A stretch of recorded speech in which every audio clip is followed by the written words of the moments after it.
berjumpa kepada para pelajar Alkitab dan seluruh pendengar Sekolah Sahabat Plus di mana saja Anda berada.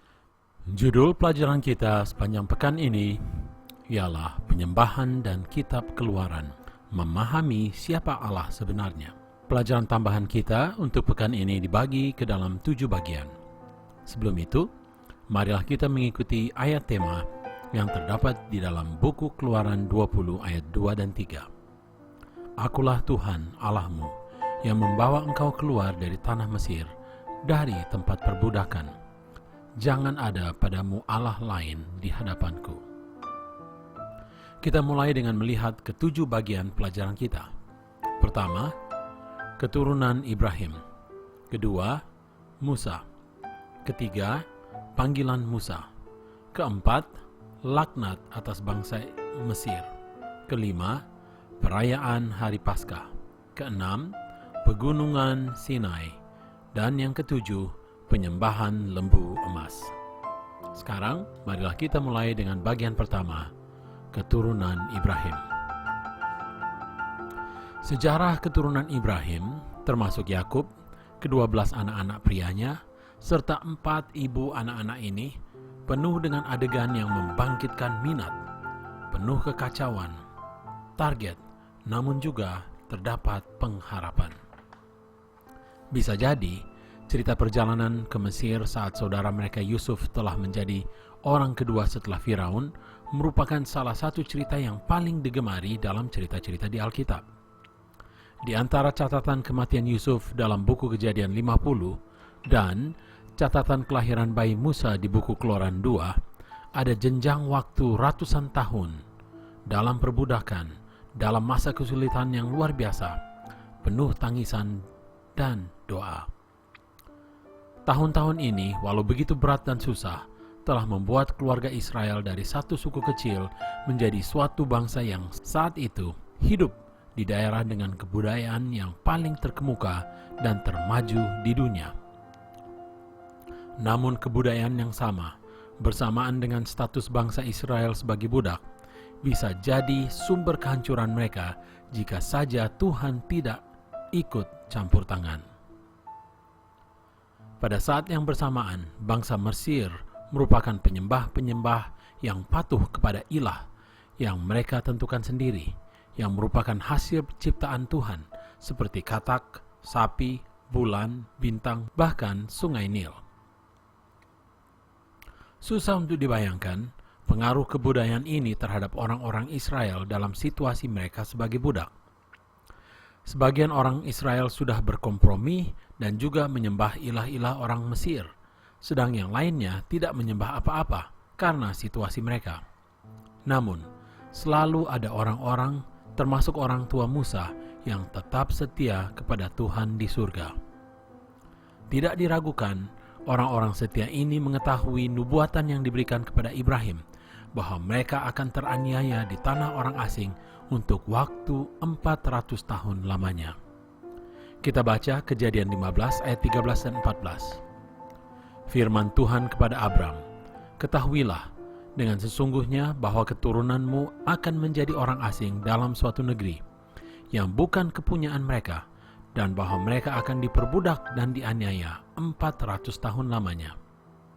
Tetapi bangsa yang akan memperbudak mereka akan kuhukum, dan sesudah itu mereka akan keluar dengan membawa harta benda yang banyak. Tentulah ada di antara mereka yang berpegang pada janji bahwa setelah penderitaan ini mereka akan keluar dengan membawa harta benda yang banyak sesuai dengan janji Tuhan. Kita memasuki bagian kedua, Musa. Yokebed dan Amran merupakan penyembah Tuhan yang setia. Mereka adalah di antara orang-orang yang percaya bahwa saat pelepasan sudah dekat. Ceritanya sangat baik. Bayi yang nantinya akan melepas orang Israel ditemukan oleh anak Firaun di tepi sungai Nil. Kakak perempuan Musa, Miriam, mencarikan seorang pengasuh Ibrani bagi bayi ini, yaitu ibunya sendiri, untuk merawat dan memelihara si bayi. Selanjutnya, masa pertumbuhan anak ini disambung dalam lingkungan kekerajaan.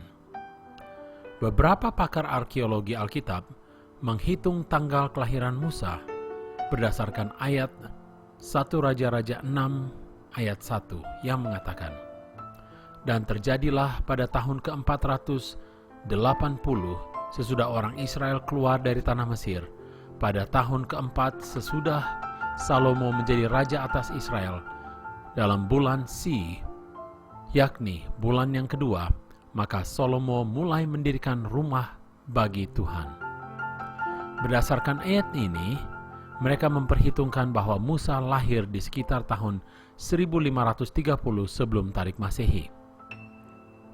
Bila hal ini memang demikian, maka Musa telah lahir dalam dinasti ke-18 di Mesir, dan anak perempuan yang menemukan Musa di sungai Nil adalah Hatshepsut, dan Firaun yang berkuasa saat bangsa Israel mengadakan eksodus, yaitu Tutmose ketiga. Walaupun Musa bersikap benar kepada Tuhan, namun kehidupannya di tengah lingkungan kerajaan bisa saja menodai dirinya dengan sikap arogansi. Sekurangnya inilah hasil penilaian sejumlah orang Israel lainnya, seperti yang dicatat dalam buku Keluaran 2, saat Musa membunuh orang Mesir dan memulai perannya sebagai pelepas bangsanya. Setelah itu, saat Musa mencoba mengantarai antara dua orang Ibrani yang berkelahi, segera seorang di antara mereka menanyakan apakah Musa juga akan membunuh dia. Setelah menyadari bahwa pembunuhan yang ia lakukan terhadap orang Mesir diketahui umum, Musa melarikan diri dan mencari perlindungan kepada Yetro, imam di Midian. Di sana, di padang belantara, saat menggembalakan domba, Musa mendapat gelarnya dalam bidang kesabaran dan kerendahan hati di sekolah terbuka Universitas Kesusahan. Untuk 40 tahun lamanya, Tuhan mempersiapkan Musa untuk tanggung jawab melepaskan dan memimpin umat Tuhan keluar dari belenggu perbudakan. Pada tahun-tahun ini, Musa di bawah inspirasi Tuhan telah menulis buku Kejadian. Ini adalah berdasarkan buku para nabi dan bapa halaman 251. Saat Tuhan melihat kepada penderitaan umat pilihannya, ia melihat penindasan terhadap mereka. Saat pelepasan sudah siap dan matang, dan Tuhan telah mempunyai pemimpinnya. Mari kita ikuti bagian berikut, panggilan Musa. Bagi Musa, melalui masa tenang di padang belantara, pengalamannya sebagai seorang gembala, persekutuannya dengan Tuhan, semuanya ini berperan membentuk imannya yang kuat dan merupakan pengalaman yang begitu kuat dan indah dengan Tuhan, orang tua dan nenek moyangnya. Ia melihat perbedaan antara ilah palsu orang Mesir dan kebesaran Tuhan di surga yang dinyatakan dalam ciptaannya. Suatu hari, saat menjaga ternak milik Jethro, perhatian Musa tertuju kepada semak belukar yang terbakar tetapi tidak dihanguskan. Keluaran 3 ayat 2 mencatat, "Lalu malaikat Tuhan menampakkan diri kepadanya di dalam nyala api yang keluar dari semak duri. Lalu ia melihat, dan tampaklah semak duri itu menyala tetapi tidak dimakan api." Dari semak duri timbul suara yang memanggil namanya. Dan karena Musa telah belajar menghormati Tuhan, ia mendengarkan sementara mendekat ke semak duri yang menyala-nyala. Ia diamarkan untuk tidak datang lebih dekat dan untuk menanggalkan kasut kakinya, oleh karena ia sementara berdiri di atas tempat yang suci. Saat Musa mendengar suara Tuhan menyatakan dirinya sebagai Allah Ibrahim, Ishak dan Yakub, maka takutlah ia dan menyembunyikan mukanya. Orang Kristen percaya Tuhan itu hadir di tempat kita mengadakan penyembahan. Namun, seberapa kali kita datang ke hadiratnya dengan keadaan seolah-olah kita sedang pergi ke peliseran saja. Kerendahan hati dan hormat haruslah menandai pikiran dan tingkah laku kita saat kita menyembah Yang Maha Mulia, Yang Maha Agung dari surga. Tempat peribadahan haruslah menjadi tanah suci bagi kita sebagaimana tanah di sekitar semak duri bagi Musa dahulu. Tuhan suka memberikan kepada kita pengalaman semak duri yang menyala-nyala saat kita membaca firman-Nya dan merasakan kesuciannya, sehingga hati kita akan membara.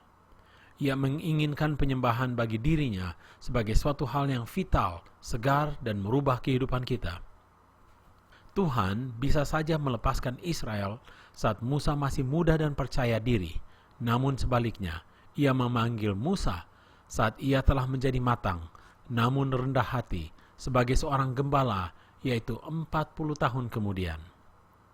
Dengan merasa keterbatasan dirinya setelah mendapat tugas untuk kembali ke Mesir dan melepaskan umat-umat Tuhan, Musa menjawab. Kita baca ayat ke-11 dan 12. Siapakah aku ini? Maka aku yang akan menghadap Firaun dan membawa orang Israel keluar dari Mesir? Lalu firman-Nya, bukankah aku akan menyertai engkau? Inilah tanda bagimu bahwa aku yang mengutus engkau. Apabila engkau telah membawa bangsa itu keluar dari Mesir, maka kamu akan beribadah kepada Allah di gunung ini. Musa kemudian menanyakan siapakah yang harus ia katakan telah mengirim dirinya. Kita baca itu dalam ayat 13. Sering kita tergoda untuk bertanya, siapakah saya ini sehingga saya harus menjalankan pekerjaan ini? Seharusnya kita bertanya, sebagaimana Musa bertanya, siapakah yang saya harus katakan telah mengutus saya? Pendidikan saya, talenta saya, kemampuan saya, tidak sebagaimana pentingnya dibandingkan siapa yang mengutus diri saya. Jawaban Tuhan terhadap Musa ialah, akulah aku, akulah yang telah mengutus engkau. Ayat 14. Kita memasuki bagian berikut, laknat atas bangsa Mesir. Walaupun Musa merasa takut akan kembali ke Mesir, dia menurut dan membuat perjalanan untuk pulang kembali dan bertemu saudaranya, Harun. Bersama-sama Harun, Musa mengadakan pertemuan dengan tua-tua orang Israel dan membagikan rencana Tuhan untuk membebaskan orang Israel dari perhambaan. Keluaran 4 ayat 31 mengatakan, orang-orang pun percaya, mereka menundukkan kepala dan menyembah. Orang-orang percaya yang tetap patut. Di antara orang-orang Israel yang diperbudak di Mesir, senantiasa menyembah Tuhan Halik Pencipta sebaik kemampuan mereka. Mereka merasa begitu susah saat melihat anak-anak mereka sujud menyembah ilah lain. Mereka senantiasa berseru kepada Tuhan akan pelepasan dari tekanan penyembahan berhala yang meracuni kehidupan di sekitar mereka. Alkitab mengatakan Musa dan Harun pergi menghadap Firaun dan menyampaikan pesanan Tuhan. Keluaran 5 ayat 1 dan 2. Kemudian Musa dan Harun pergi menghadap Firaun, lalu berkata kepadanya, beginilah firman Tuhan, Allah Israel, biarkanlah umatku pergi untuk mengadakan perayaan bagiku di padang gurun. Tetapi Firaun berkata, siapakah Tuhan itu yang harus kudengar firman-Nya untuk membiarkan orang Israel pergi? Tidak kenal aku Tuhan itu, dan tidak juga aku akan membiarkan orang Israel pergi. Walau tidak dinyatakan secara langsung, tetapi dalam ayat 4 dapat disimpulkan bahwa Musa dan Harun meminta Firaun untuk mengizinkan orang-orang Israel berbakti dengan bebas untuk menyembah Tuhan Allah mereka pada hari Sabat. Kita lihat jawaban Firaun pada ayat ke-5. Lihat, sekarang telah terlalu banyak bangsamu di negeri ini. Masakan kamu hendak menghentikan mereka dari kerja paksanya? Bahasa Ibrani yang diterjemahkan sebagai menghentikan ialah syabat, kata kerja dari sabat. Firaun membuat orang-orang Israel kerja lebih keras lagi. Selain itu juga, mereka harus mencari sendiri jerami yang diperlukan untuk pekerjaan mereka. Dan bagi pengawas pekerja yang adalah juga orang Israel, dianiaya bila pekerjaan budak-budak Israel tidak mencapai jumlah kuota yang telah ditentukan. Hal ini tampaknya benar-benar dilema yang tidak masuk di akal. Tuhan memastikan kepada Musa, dia akan membebaskan umatnya sebagaimana yang telah dijanjikan kepada nenek moyang mereka. Keluaran 6 ayat 1-6. Ia berkonklusi dengan menyatakan, tidak boleh lagi kamu memberikan jerami kepada bangsa itu untuk membuat batu bata. Seperti sampai sekarang, biarlah mereka sendiri yang pergi mengumpulkan jerami. Sekali lagi Musa menghampiri Firaun dengan permintaan Tuhan. Kita baca Keluaran 7 ayat 16. Dan katakanlah kepadanya, Tuhan, Allah orang Ibrani, telah mengutus aku kepadamu untuk mengatakan, biarkanlah umatku pergi, supaya mereka beribadah kepadaku di padang gurun. Meskipun begitu sampai sekarang engkau tidak mau mendengarkan. Tuhan sabar terhadap Firaun. Musa dan Harun telah melakukan mujizat untuk meyakinkan Firaun. Namun sebaliknya, ia bertambah keras. Sekarang Tuhan menginstruksikan untuk memukul sungai Nil sehingga air menjadi darah. Selain sungai Nil ini sakral bagi orang-orang Mesir, ini juga merupakan sumber kehidupan mereka. Dengan berubahnya air sungai Nil menjadi darah sekalipun, gagal untuk merubah hati pemimpin Mesir. Tuhan pun mendatangkan laknat berikut yang melanda tanah Mesir. Namun dengan masing-masing laknat sekalipun, hati Firaun bertambah keras. Sedangkan laknat kegelapan di seluruh tanah Mesir tidak membuka terang yang Musa sedang mau memperlihatkan kepadanya. Tuhan telah mengumumkan ia akan mengirimkan suatu laknat lagi yang akan menyusahkan pemimpin yang keras hati ini serta seluruh umatnya dengan kematian anak pertama di seluruh negeri ini, dari Firaun sampai kepada seorang hamba yang paling rendah sekalipun. Laknat ini juga akan termasuk kepada anak pertama binatang. Kita baca Keluaran 4 ayat 22 dan 23. Maka engkau harus berkata kepada Firaun, beginilah firman Tuhan, Israel ialah anakku, anakku yang sulung. Sebab itu aku berfirman kepadamu, biarkanlah anakku itu pergi, supaya ia beribadah kepadaku.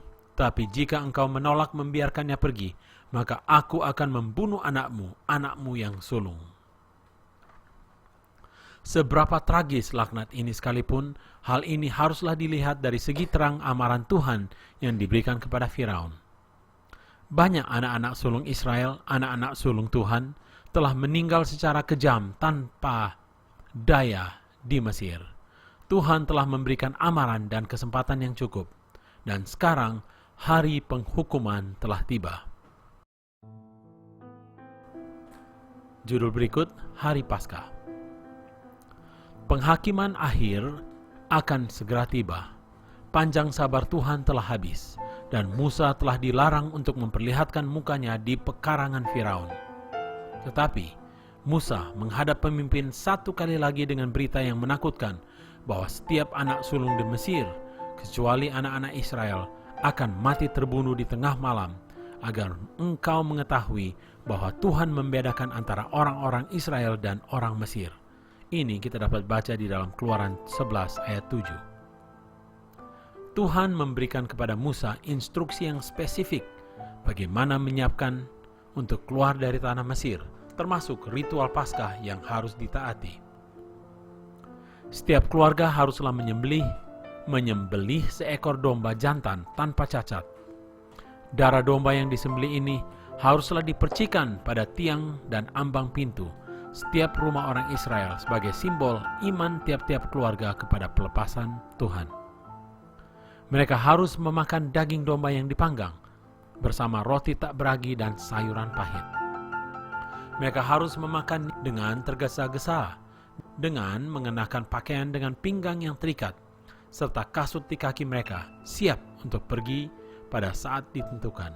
Darah pada tiang dan ambang pintu merupakan tanda bahwa masing-masing anggota keluarga mempercayai perbuatan pengorbanan Tuhan yang besar, serta malaikat kematian akan melalui rumah ini dan membiarkan anak yang tertua di keluarga ini. Walaupun orang-orang Israel tidak dapat melihat hal ini pada saat itu, namun satu kali kelak Tuhan akan mengirimkan anaknya yang sulung untuk menjadi pengganti mereka dan kita, mencurahkan darahnya agar hukuman mati terhadap dosa dan setan kehilangan kuasanya. Keluaran 12 ayat 13 mencatat, dan darah itu menjadi tanda bagimu pada rumah-rumah di mana kamu tinggal. Apabila aku melihat darah itu, maka aku akan lewat daripada kamu. Jadi, tidak akan ada tulah kemusnahan di tengah-tengah kamu apabila aku menghukum tanah Mesir. Banyak rumah di Mesir pada malam itu yang tidak terdapat darah pada tiang dan ambang pintu mereka. Ayat 30 mengatakan, dan kedengaranlah seruan yang hebat di Mesir, sebab tidak ada rumah yang tidak kematian. Firaun memanggil akan Musa dan Harun, memintakan mereka pergi beserta keluarga-keluarga mereka, termasuk binatang piaraan, ternak, dan segera meninggalkan tanah Mesir. Malahan, ia juga meminta untuk diberkati. Kita dapat baca ini dalam ayat 31 dan 32. Instruksi yang diberikan oleh Musa pada saat melakukan Paskah sangatlah jelas. Kita baca Keluaran 13 ayat 8 dan 10. Pada hari ini harus kau beritahukan kepada anakmu laki-laki. Ibadah ini adalah karena mengingat apa yang dibuat Tuhan kepadaku pada waktu aku keluar dari Mesir. Haruslah kau pegang ketetapan ini pada waktunya yang sudah ditentukan dari tahun ke tahun. Selama sejarah, keadaan spiritual orang-orang Israel dapat dinilai dengan sebagaimana kepatuhan mereka memelihara upacara Paskah ini. Seringkali kebangunan spiritual ditandai dengan melakukan Paskah, terutama setelah suatu kemurtadan. Ini terjadi pada zaman kerajaan Yosia. Kita dapat baca ini dalam 2 Raja-Raja 23 ayat 21 dan 23. Pada hari-hari Hezekiah, 2 Tawaria 30 ayat 1, 5, 23 sampai 27. Dan juga pada periode setelah penahanan. Kita dapat baca ini dalam Esra 6 ayat 19 sampai dengan 23. Bila Paskah memperingati pelepasan Israel dari tawanan Mesir, ini juga merupakan suatu contoh penting dari pelepasan yang akan datang. Saat Yesus merayakan perayaan Paskah terakhir dengan murid-muridnya, ia mengatakan, kita dapat baca ini dalam Lukas 22 ayat 19 dan 20. Lalu ia mengambil roti, mengucap syukur, memecah-mecahkannya, dan memberikannya kepada mereka. Katanya, inilah tubuhku yang diserahkan bagi kamu. Perbuatlah ini menjadi peringatan akan aku. Demikian juga dibuatnya dengan cawan sesudah makan. Ia berkata, cawan ini adalah perjanjian baru oleh darahku yang ditumpahkan bagi kamu. Ia juga mengatakan sesuatu yang lain yang sangat penting kepada orang Kristen sekarang ini. Kita dapat baca ini dalam ayatnya yang ke-18. Sebab aku berkata kepada kamu, mulai dari sekarang ini, aku tidak akan minum lagi hasil pokok anggur sampai kerajaan Allah telah datang. Saat kita merayakan Lord's Supper, perjamuan suci, kita melihat kembali ke belakang kepada salib, serta pelepasan yang telah dimungkinkan untuk kita. The Lord's Supper juga menunjuk ke depan kepada perjamuan perkawinan saat kita akan menyembah anak domba dan mengucap syukur atas pelepasannya yang ajaib dan juga keselamatan. Kita haruslah menjadi bagian sang pengantin yang telah membuat dirinya sedia. Pegunungan di padang gurun Sinai. Setelah kurang lebih 2 bulan dalam perjalanan, orang-orang Israel tiba di pegunungan di padang gurun Sinai. Mereka telah mengalami pemeliharaan Tuhan dengan air yang diberikan dari batu, mendapatkan makanan dalam bentuk mana, serta penjagaan dari serangan bangsa Amalek. Sekarang, Tuhan memanggil Musa ke puncak pegunungan Sinai. Kita dapat baca ini dalam Keluaran 19 ayat 3-7. Lalu naiklah Musa menghadap Allah, dan Tuhan berseru dari gunung itu kepadanya, beginilah kau katakan kepada keturunan Yakub dan kau beritakan kepada orang Israel.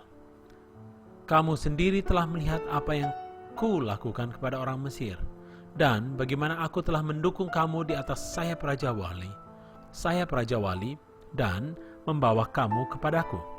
Jadi sekarang, jika kamu sungguh-sungguh mendengarkan firman-Ku dan berpegang pada perjanjian-Ku, maka kamu akan menjadi harta kesayangan-Ku sendiri dari antara segala bangsa. Sebab akulah yang empunya seluruh bumi. Kamu akan menjadi bagian-Ku. Kamu akan menjadi bagiku kerajaan imam dan bangsa yang kudus. Inilah semuanya firman yang harus kau katakan kepada orang Israel. Lalu datanglah Musa dan memanggil para tua-tua bangsa itu dan membawa ke depan mereka segala firman yang diperintahkan Tuhan kepadanya. Ia mengatakan kepada Musa, ia hendak memberikan syarat untuk perjanjian. Instruksinya jelas, orang-orang Israel haruslah berkumpul untuk mendengarkan perkataan Tuhan. Tetapi mereka tidak boleh terlalu dekat kepada gunung, karena akan dimusnahkan oleh kemuliaan Tuhan. Mereka haruslah mempersiapkan hati mereka saat mengalami pengalaman unik di antara kehadiran Tuhan, termasuk juga pakaian dan keadaan jasmani tubuh mereka. 4 dari 10 hukum yang Tuhan berikan di pegunungan Sinai ada hubungannya dengan penyembahan. Kita simpan pembahasan ini hingga di pelajaran ketiga nanti. Kita memasuki bagian terakhir, nomor 7, ialah penyembahan lembu emas. Sementara Musa berada dengan Tuhan di pegunungan selama 40 hari lamanya, umat-umat yang menunggu di bawah merasa risau, khususnya bangsa campuran yang sudah terbiasa dengan ilah-ilah mereka yang bisa dilihat.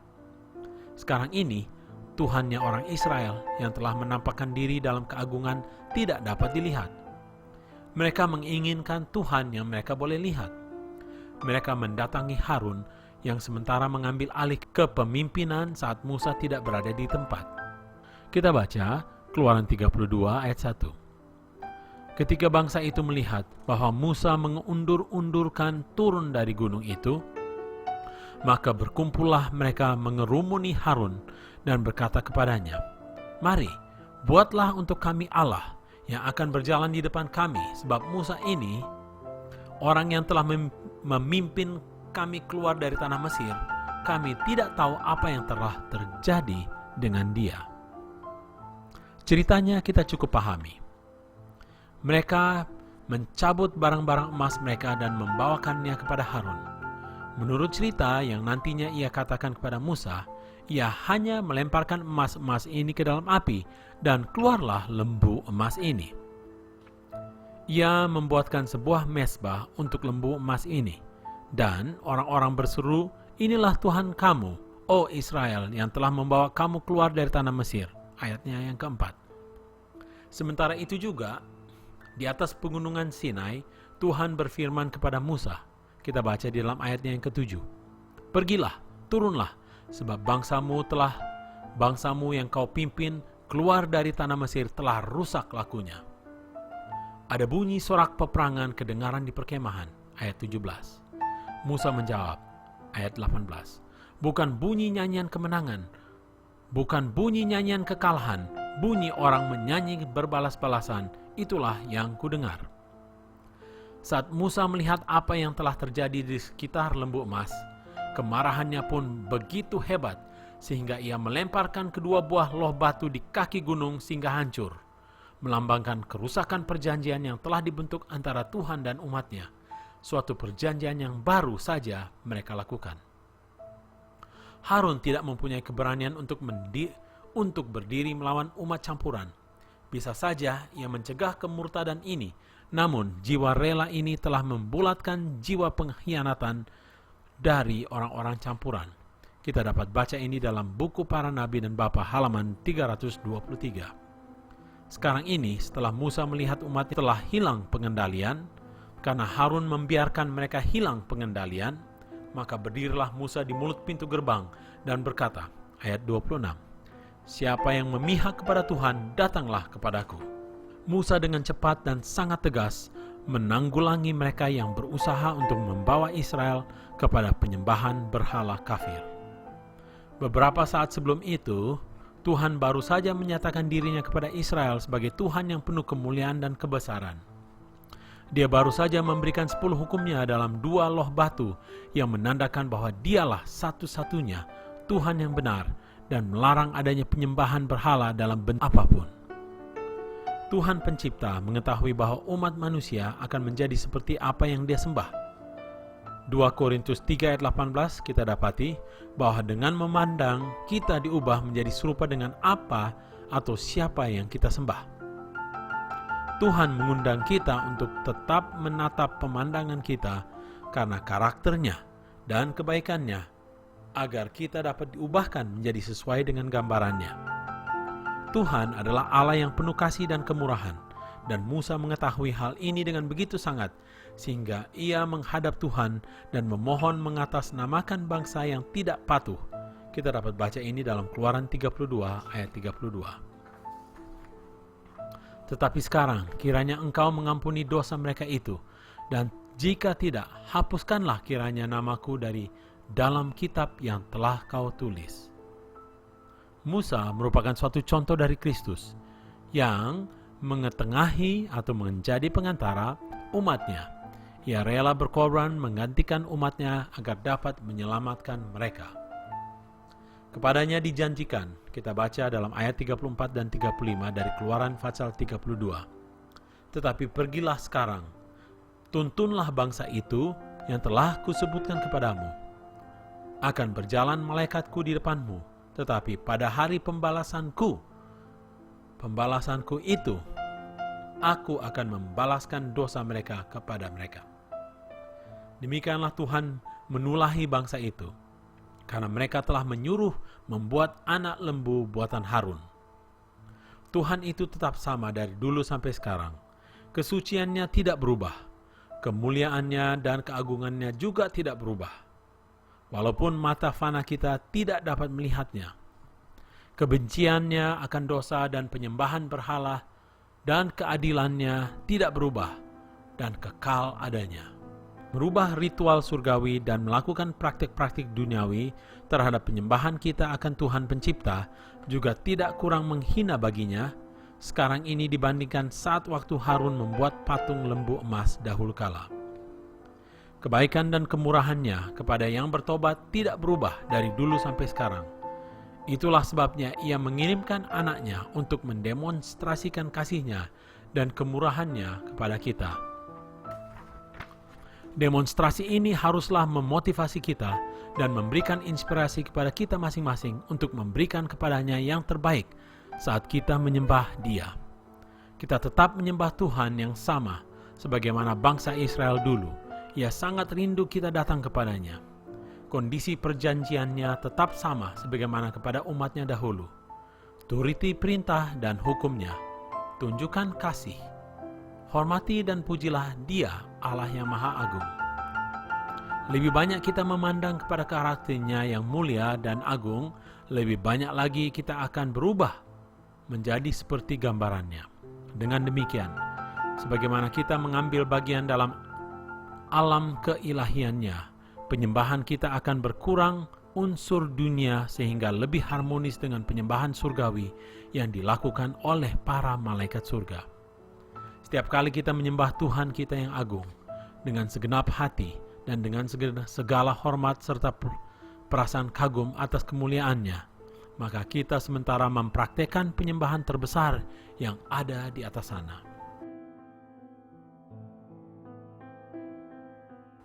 Demikianlah pelajaran tambahan kita sekarang ini yang telah diterjemahkan secara bebas dari buku tambahan Sekolah Sabat, karangan Rosalie Hefner Lee Zinke. Sampai jumpa lagi pekan depan dengan pelajaran ketiga dengan judul Hari Sabat dan Penyembahan. Sekian dan terima kasih.